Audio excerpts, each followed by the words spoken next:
आणि जर अशा प्रकारचं कांड बीडमध्ये अशोक खरातला मदत करण्यासाठी घडत असेल आणि तेही माजी अध्यक्षाच्या कृपेने आणि सहकार्याने होत असेल तर ही बाब अतिशय गंभीर आहे.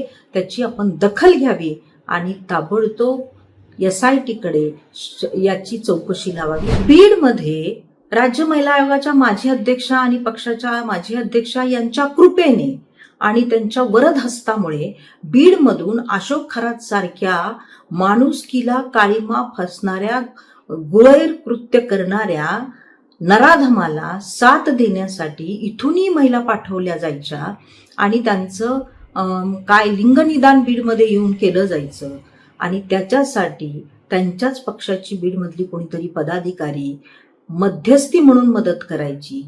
अशा प्रकारचं एक निनावी पत्र मी बेडकर म्हणून पाठवल्याचं मला कळालं. वास्तविक पाहता ही बाब अतिशय गंभीर आहे.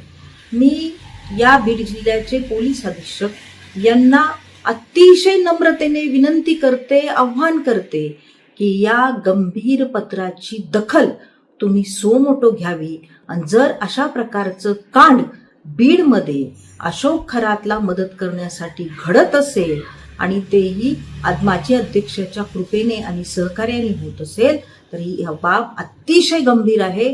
त्याची आपण दखल घ्यावी आणि ताबडतोब SIT कडे याची चौकशी लावावी अशा प्रकारची मी विनंती करते. एकीकडं SITचं समन्स मला आलंच नाही. अशा प्रकारच्या बातम्या द्यायच्या आणि राजीनामा द्यायच्या अगोदरच प्रथम कोणाला भेटायचं तर मुख्यमंत्र्याला भेटायचं आणि माझ्या मागचा ससेमिरा टाळा, माझ्या मागे चौकशी लावू नका, मला कुठल्याही याच्यामध्ये घेऊ नका, माझ्या काळ्या कृत्याला कुठेही तुम्ही दोषी ठरवू नका, मला क्लीन चिट द्या, अशा प्रकारचं गौड बंगाल किंवा आरवस तर झालं नसेल अशा प्रकारची शंका आता महाराष्ट्राला आल्या वाचून राहणार नाही.